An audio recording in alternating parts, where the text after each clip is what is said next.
Mbote mingi mpe boye malamu na nouveau programme oyo mingi nouveau numéro ya Tribune Libre bino baye bozali branché na programme à canal numérique télévision.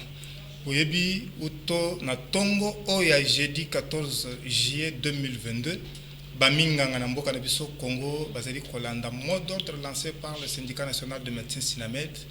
Il y a polarisation des urgences na ba hôpitaux bisika inso particulièrement awa na Kinshasa la capitale ba poninde ba hôpitaux mibale pona jeudi 14 na vendredi 15 hôpital de la coopération sino-congolaise Yandili Mpe centre mère et enfant de Barumbu samedi 16 na dimanche 17 Vijana na Roi Baudouin à Massina.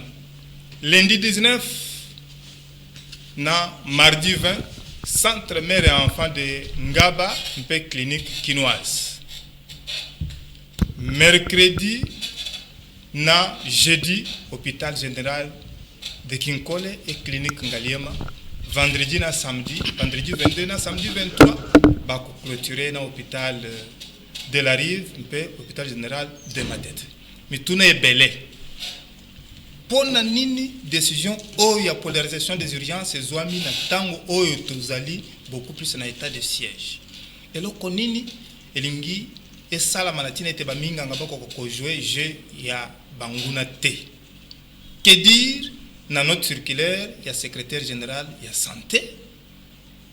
Et puis et mon anine tu moi contradiction et bimaki na ngambu ya baye balancer mot d'ordre pour auto dimanche ba pese ki ton ya que makambu nyonso ekokaki ko banda mercredi et sima baye ko modifier ke ko banda jeudi pona ko kundolango tozana babyanga mimi bale po mitune zaye belé ba mususu bazali ko tuna les autres professionnels ya santé non médecins balali pongi to bazali ko zela tango ba oyo ba kozwa gende cause na ngambo gouvernement ba wana sikoyo ba ya ko se greffer to zana bianga mimi bale docteur Fabien Njoko secrétaire général national adjoint ya Sinamed mbote wayo mbote ndiko Tapoy Mutamba Mpoyo secrétaire général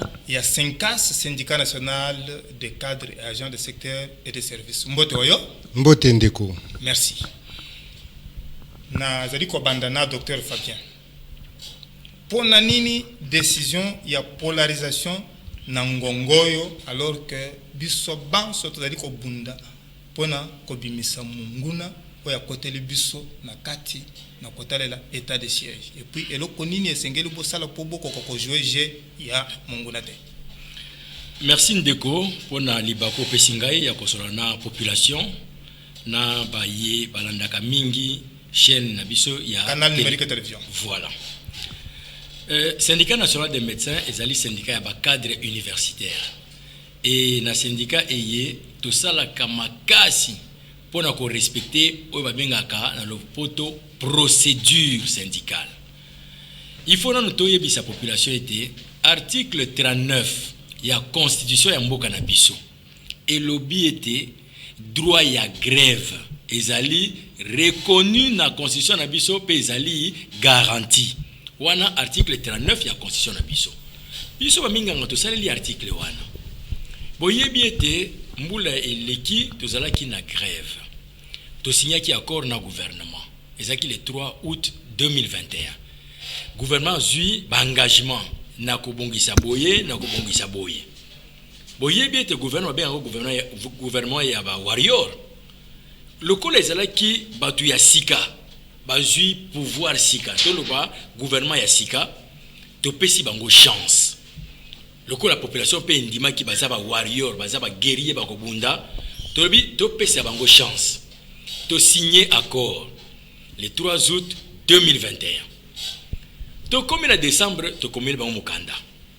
est-ce que to ko sala évaluation ya accord ba pesi biso et ya noté to tiki mo tango eleki tokomi na février 2022 tokomi le mokanda tokoki kosala mwa évaluation ya accord ndenge bato batambolaka mwa mbeba pe ekoki kozala totala esika nini mbeba ezali tobongisa avant mbeba ya makasi eya bapesi biso ya note na accord tosignaki na bango ezalaki ete commission interministérielle il faut esala suivi ya accord wana po commission wana ebanda mosala tomoni pasi ko notifier ya pamba ba membre ya commission pasi to koma na sanza ya avril gouvernement lobi non tozo banda misala ya commission mais sengeli esale na cadre ya malamu ba memi biso a décidé tozo kende na bibwa tokei na bibwa tokomi ezaki na ngonga ya juin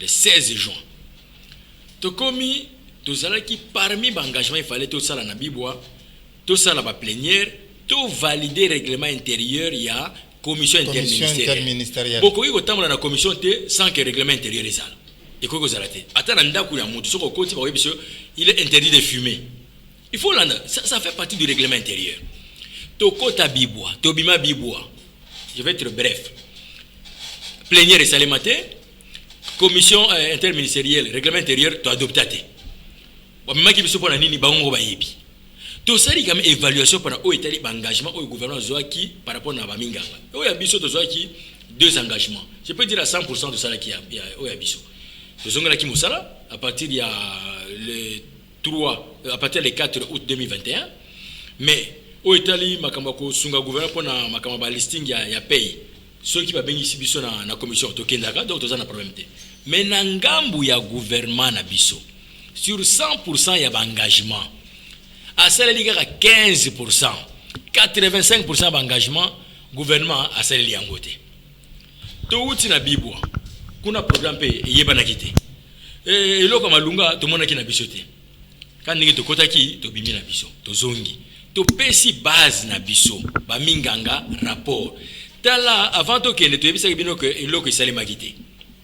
To kei to bimi kuna tala ba pesi biso eloko ya malunga te bolobi nini balobi tokata mosala conformément à l'article 39 de la constitution mais tokati kambala moko te tozo yebisa bino ete et ça l'est mis le 27 juin à la veille du 30 juin fête monene mboka na biso et zo concordé pena matango tozalaki ngo na mboka na biso oya premier ministre na biso Patrice Emery Lumumba pona bolingo ya mboka na biso Bureau national Sinamed a décidé grève banda le 6 juillet 2022.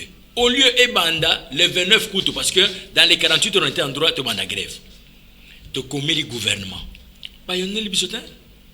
Bazeli kaka elinge banda to commis lundi. Parce que grève il fallait banda mercredi.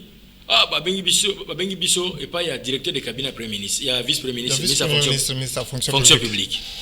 To commis ngonga babengaki biso bayambi biso bino bozo senga so nini biso senga oyo biso to yokana kina gouvernement to moni eloko changer te bon na kopesa rapport na mokonzi mardi directeur de cabinet adjoint ya premier ministre yambi biso eloko nini bozo senga to pesina ba proposition pona ko loba ete to za bana ya mboka par rapport na situation ya mboka mais par rapport na engagement bazwaki soki bosali oyo ata ndambo bobakisi batu bakoki ko comprendre bino ba tokopesa rapport na bakonzi mercredi et mardi kaka mardi en après-midi vice-premier ministre de la fonction publique ayambi biso to monaki eloko ya sika abakisa kite conseil des ministres salami ki vendredi passé to landi matoy na biso nyonso ezalaki kuna po balobaki kuna nde bakopesa biso biyano le 8 juillet to yoki kaka balobi ezaka syndicat moko amenganga surtout la syndicat bazala en grève bon tout ça toujours ouvert na dialogue banda vendredi wana ti na ngonga o tozali ko solola gouvernement bengi biso te et azotela biso ndenge tozali et sengeli quand même na préciser na population biso toza na agenda na banguna te ba bazana agenda na banguna bino boyebi bango biso to signaki accord na ba warrior ba tosi yangote to komila bango to komeli bango ba pesi biso biyano te siko biso to sala nini constitution et pesi biso procédure to respecter procédure ma beni biso to sali Merci. Yambwete na kokako tuna mutuna na tapoi mutamba mpoyo na zoka tsana na ngamba be vitré de sorte à ce que toko kokozwa mot d'ordre oyo pesamaki na secrétaire général ya Sinamed Dr John Senga Luamba boye toko kokoyawa to continuer masolo. Bureau exécutif national ya syndicat ya baminganga Sinamed alandaki na bukebi nyonso réunion ya conseil des ministres oyo eleki vendredi le 8 juillet 2022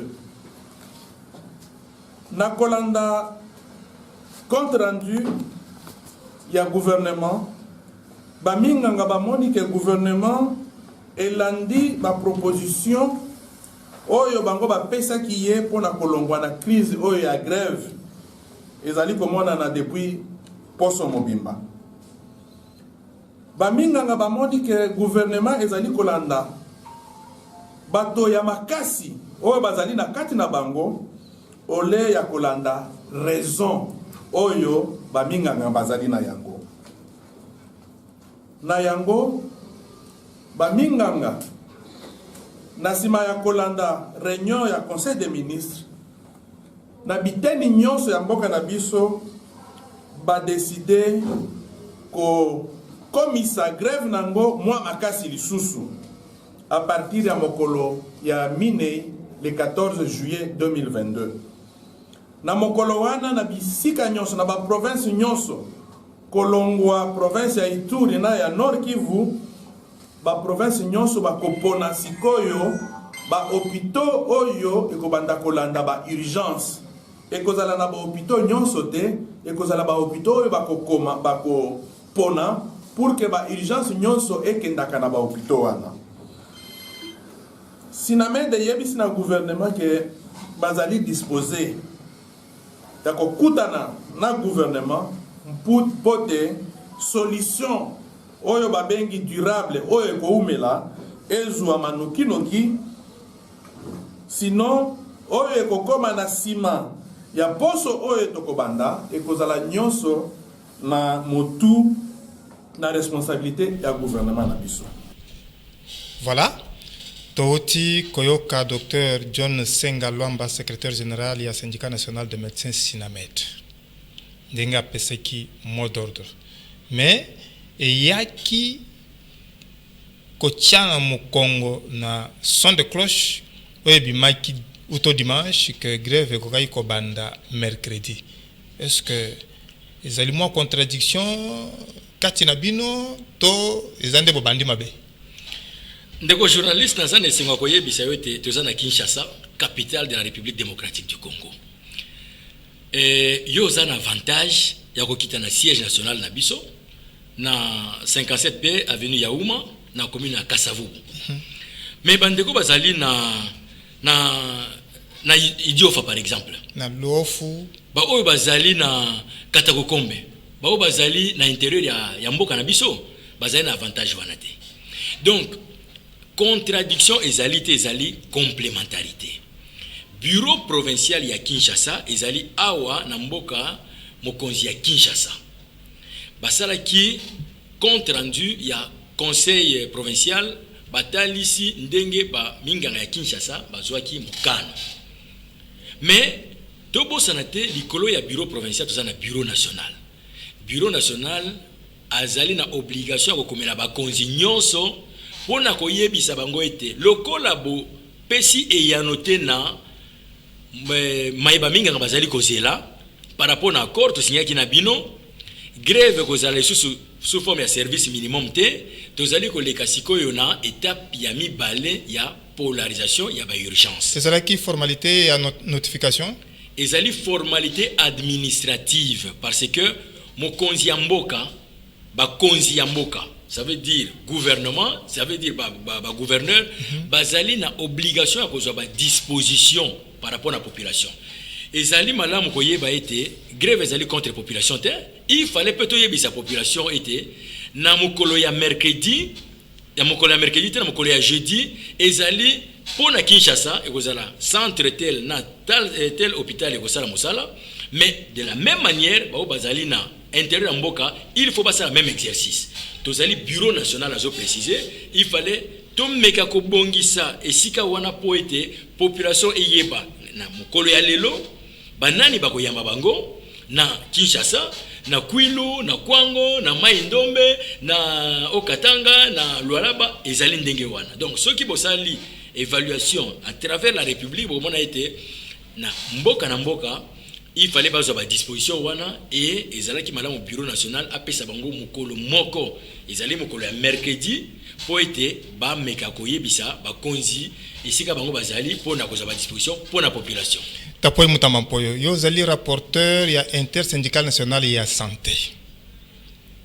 Wala takape casquette ya secrétaire général ya Senkas.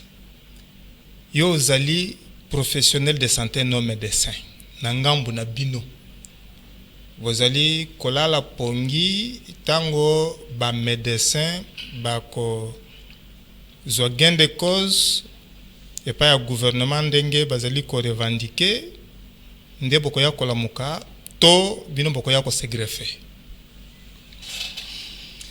Natondi yo botondi ndeko likambo ya pongi ezate likambo ya pongi wana ezali ndenge mususu c'est que syndicat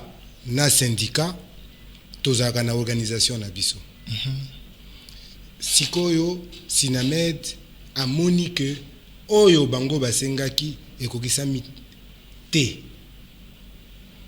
biso na ndenge to talaki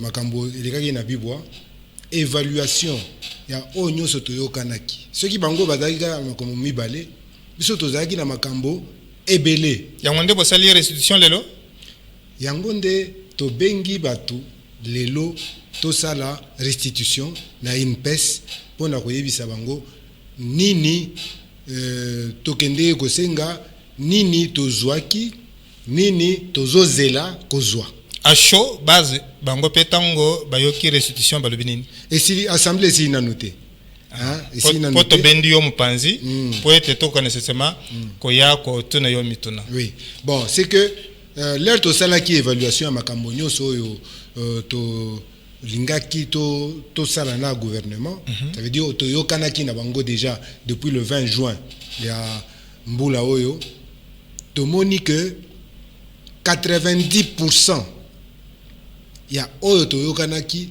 et samaki na noté. Ah bon? 90%. C'est une évaluation qui a été faite sur place. Batunyo sope ba yokaki ba monaki to salaki ba proposition.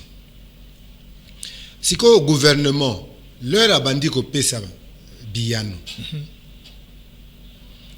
Na ba na auto sengaki o ezaki a minene ba pesi ya bango réponse ba lobby.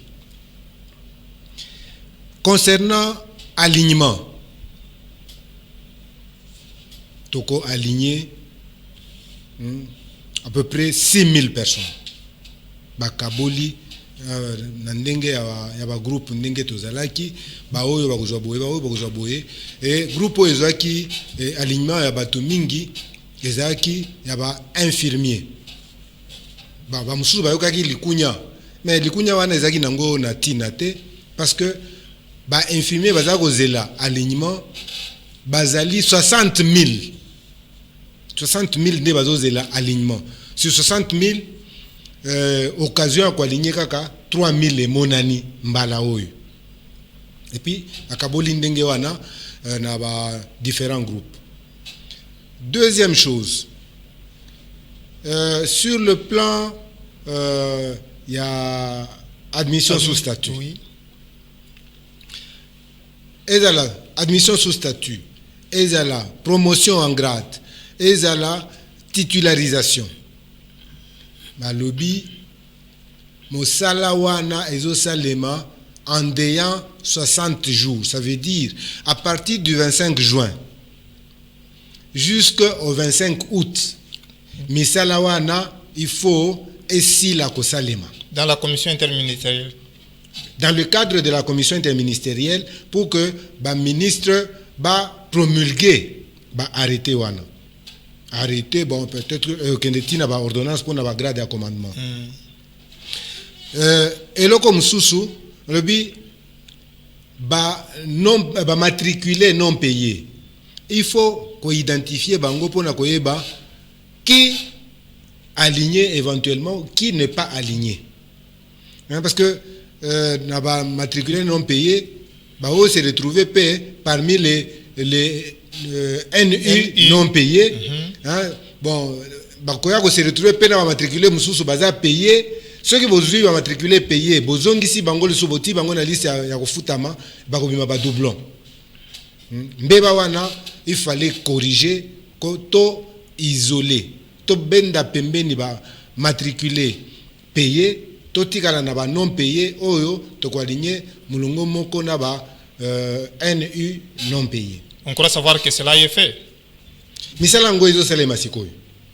Tessie bandaki déjà depuis lundi, autobengi ba travaux préparatoires, et bandaki déjà depuis lundi, ce qui fait que bon tokoki ko pesa bango makanisi ya mabe dès le départ pour le bac tozola la pongi toza misonga mais na elobeli na yo tozoyo kaneti bozalipe na ko couvrir moi grève format bino moko boza ko bakisama na oyo ba médecin déjà basi babandi et continue na niveau wana te toko yokande na ndenge assemblée à lelo et ko zwamikano c'est que les abiso ba toto décida kate c'est la base attention ko tuni na Sinamed ba koyebisa yo que c'était la base quelques dirigeants peuvent dire mais tant que base est adoptée en côté ça ne passe pas. OK.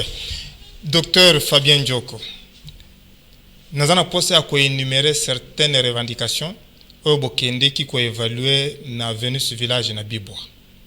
Il y a Liboso, promulgation de l'ordonnance et la nomination des agents de carrière de service public de l'État en grade et fonction de médecin général, médecin chef de clinique, médecin résident et sans notification. Yami Balé, notification du décret numéro 19/01 du 22 janvier 2019 portant nomination des agents de carrière de service public de l'État au grade de fonction de médecin, régent, médecin junior du ministère de la Santé publique, Hygiène et Prévention. Yami Sato, mécanisation des médecins matriculés sans salaire. Il y a miné admission sous statut et mécanisation des médecins, nouvelles unités bénéficiaires de la prime de risque professionnel. 5e, admission sous statut et mécanisation des médecins, nouvelles unités, comme je le disais. 6e, poursuite de manière progressive et ininterrompue de l'alignement de tous les médecins non primés en commençant par 800 au 4e trimestre de l'année 2021. Suivant, réajuster les taux de la prime de risque professionnel en 2 paliers. Suivant, réactiver la paye des indemnités de transport et de logement durant l'exercice budgétaire 2022. Ainsi, couvrir les débats autour du traitement de bases spécifiques de médecins des services publics de l'État en fonction de l'évolution du budget de l'État. Les 3 dernières revendications, veiller au bon fonctionnement de la commission interministérielle chargée de l'harmonisation de l'enveloppe salariale et de l'alignement à la prime de risque de médecins, infirmiers, administratifs et autres professionnels de santé des services publics de l'État et charger la dite commission de suivre les engagements pris par le gouvernement de la République. L'avant-dernière revendication, de la maîtrise des effectifs de médecins. Les syndicats s'étaient engagés à appuyer le gouvernement de la République dans la manière des effectifs de médecins. Et enfin, de la reprise du travail, les syndicats s'étaient engagés à obtenir de tous les médecins la reprise du travail de la signature du dit accord. Les lots vont décider déjà pour la polarisation des urgences. Quelles sont les revendications majeures au yezo salabino motema pasi na tango oyo munguna ko television na ndako na mboka pour beaucoup nécessairement ko telemisa misala. Merci ndeko journaliste ezali moi pasi tango zo loba lelo munguna ko television ezali ndenge na lobaki bolingi ko tia ba minganga na ngamba munguna ezali lokuta munene parce que ba minganga bazali ko senga respect ya accord et accord wana pona ko respecter yango ezo senga mingi te na gouvernement to kende na mukuse biso ba minganga to moni ete ba warrior o to senga na bango accord ba komi ko zongela accord wana ya liboso pona o etela lignima ba minganga ya na prime de risque boyebi ete na janvier ba lignaki ba minganga te. Parce que pourtant, accord et lobby, alignement de manière ininterrompue. Donc, au cas chaque trimestre, tu as kende liboso. Chaque trimestre, tu as kende liboso. Donc, ceux qui ont un trimestre moko, ba aligné te, ba violer accord. Ndenge ba violer la constitution. Na janvier ba aligné te. To komi na sansa ya juillet. Ba yebisi biso bazo aligné te. Aligné en octobre. Non, c'est une violation de l'accord. Parce qu'on a dit alignement de manière ininterrompue. Pour nini bakati ba trimestre mi balewana. Ceux qui va pesibiso garantie te pour na ba trimestre mi balewana. Pour nini ba aligné te. Pesa ngai garantie nini o bango bazali ko pesa biso lelo, ce sont les mêmes ministres. Ezali te que ezali ki gouvernement ya kala, bango ba yeko kuta yango, ezali kuta. Ezali bango moko.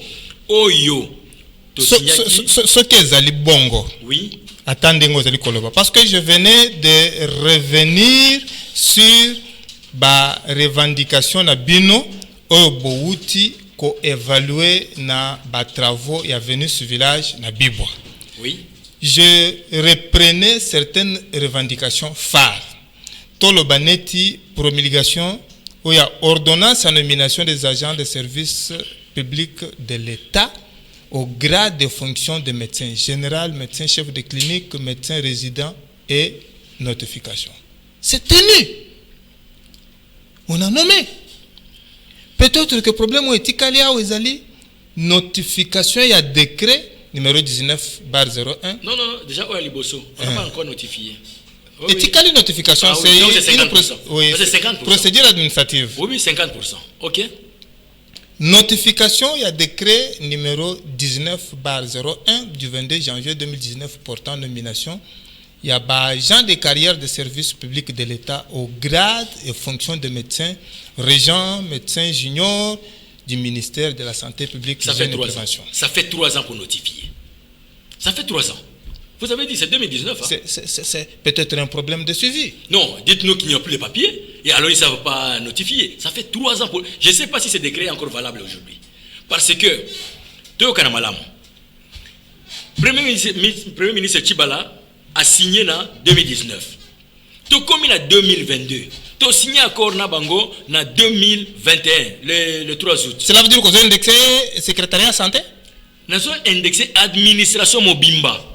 Soit bazana papier, soit bazana pa voyage, ou bien bazana vacances. Le gouvernement bazana vacances. Non, mon frère. Toloba, population ayeba. Boloba tek ba minganga, bazali sima banguna. Eza lokuta, eza mabe. Toza bana mboka. Ba minganga ya mboka na biso. Bazali régina o babengaka décret numéro 06/130 du 11 octobre 2006. Oyo président Kabila signaki. Apesa biso statut spécifique bayebi que munganga pona o etali musala tala musala na ezala kaboye pona o etali lifuta na ye ezali pe boye lelo wana biso tondimi mboka ezana makoki mingi te bo pesa biso ata moke ata 20% na o iza prévu apesa biso eza coûte 20% te o ba futa biso prime de risque toyoka na kina gouvernement na 2022 bafuta baminganga transport na logement. Mais gouvernement ya mboka na biso, les mêmes warriors, to signé na bangona les 3 août. Le 3 août. To comme le 25 juin, non, c'est-à-dire que moyen ezali transport na logement, tout est en 2023, tout ça dans atelier moko, kaka pona transport na logement ya ba gens du boni. Ba gens sont dans la même statut. Il faut dire la vérité.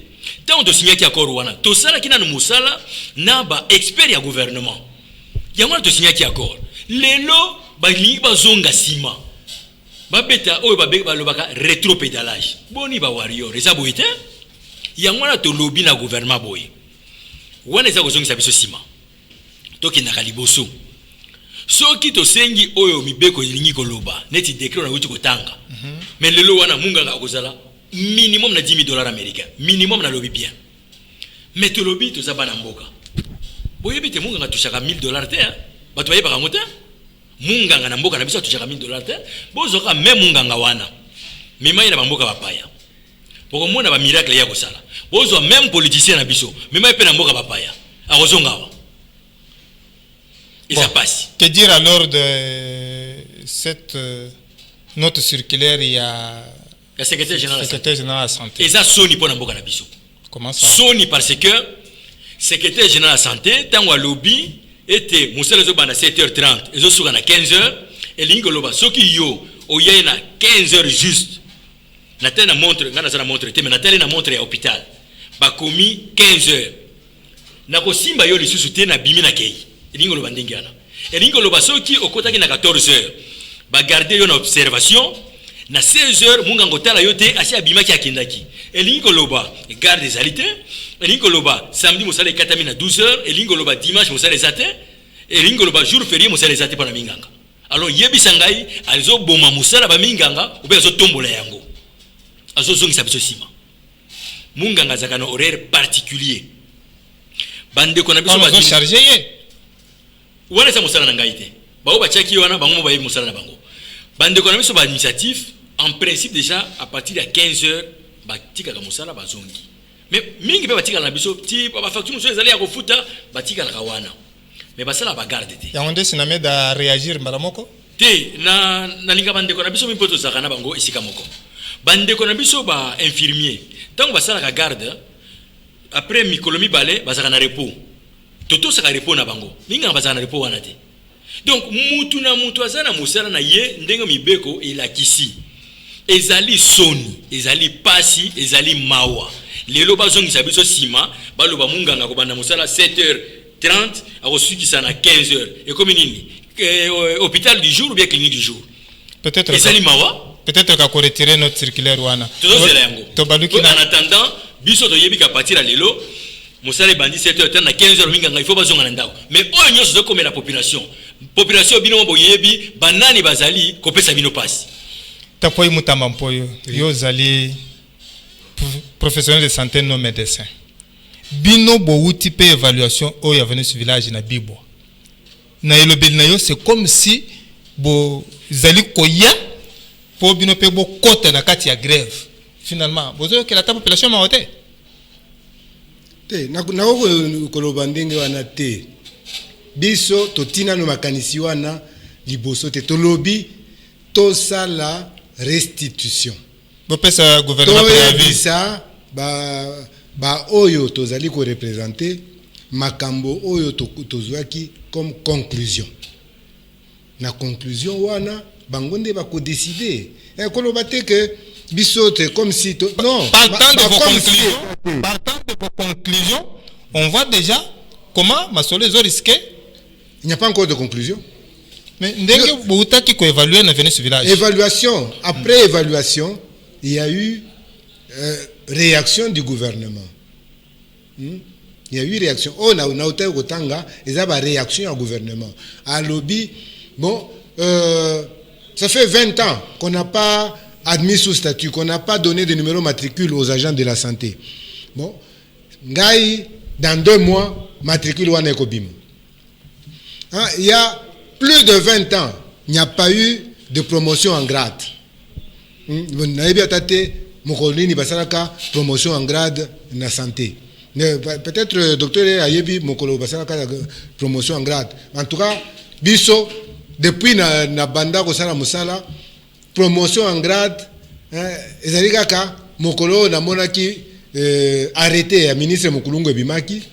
Ebimisinga chef de clinique et puis ça s'est arrêté là. Ça fait 20 ans. Ta kende na ba ministère mususu okomona ndenge nini batu ba mataka grade régulier. C'est un problème, il y a manque qui a suivi, un problème seulement il y a ndenge bozali ko landele yangote, bozali ko se suspecté. C'est un problème d'administration. Biso mbala nyoso tozali koloba, batu bazokanisa que nous exagérons. Bazali ko yebisa biso, vous exagérez, vous aussi. Hein? C'est toujours comme ça, mais mokolo to bandika okutana na bato wa ministère mususu wana na biso elongo to bandiko sala bango moko bamonaki que il y avait déficit communicationnel déficit dans la gestion administrative du personnel de la santé. Bon, tango ndeko komi siko ko kabola biso une même question pona binonyo semibale to bandi na tapoy mutamba mpoyo de toutes vos revendications. Parce que c'est comme si tous les régimes, vous allez kobundisa bango kaka le lenge yoko. Quelles sont les revendications phares auxquelles l'on est tenu de répondre de sorte à ce que bino pe bochanase? Les revendications phares ezali. Première revendication, réduction des écarts. Parce que ce n'est pas normal que Tozala na ONG Moko Tosala devant les mêmes agents Moko azwaka 100 000, Mususu azwaka 300 000, Mususu azwaka 600 000, Mususu azwaka 1 million. Mais on sait que tous les agents n'ont pas le même statut, hein? Est-ce que wana ezali problème ya statut? Et ça problème ya statut, il y a aussi problème il y a Batou. Il y a exposition à Batou par rapport à leur travail. Deuxième chose, tu as revendiqué promotion en grade. Promotion en grade, ça fait 20 ans que la promotion. Titularisation, mutu amata grade, mais balandi sango na mikanda ya ba ministre te, mais azo sala. Titularisation wana il faut esalem. Bon, il faut aussi que les conditions de travail soient respectées. Conditions de travail et pas na biso ezalaka bakei bazui ceux qui partenaient nini aye allez atiba peinture ati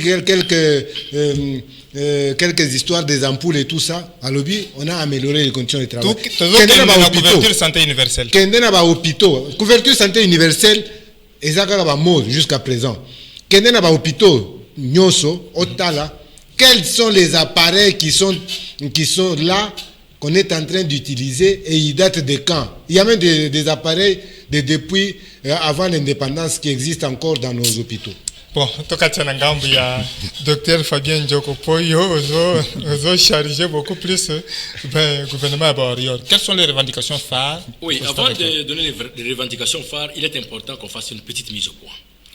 Est-ce que voyez pas qu'a été munganga ninga zakawana zaka chef d'équipe?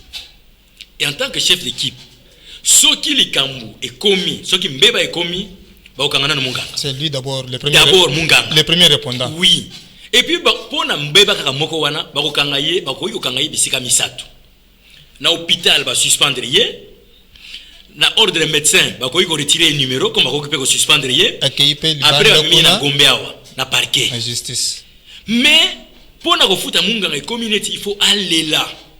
Il faut aller na mabele pour na kosenga on dirait moi grâce moko ya gouvernement. Bon moni esika mabe bandi yango wana.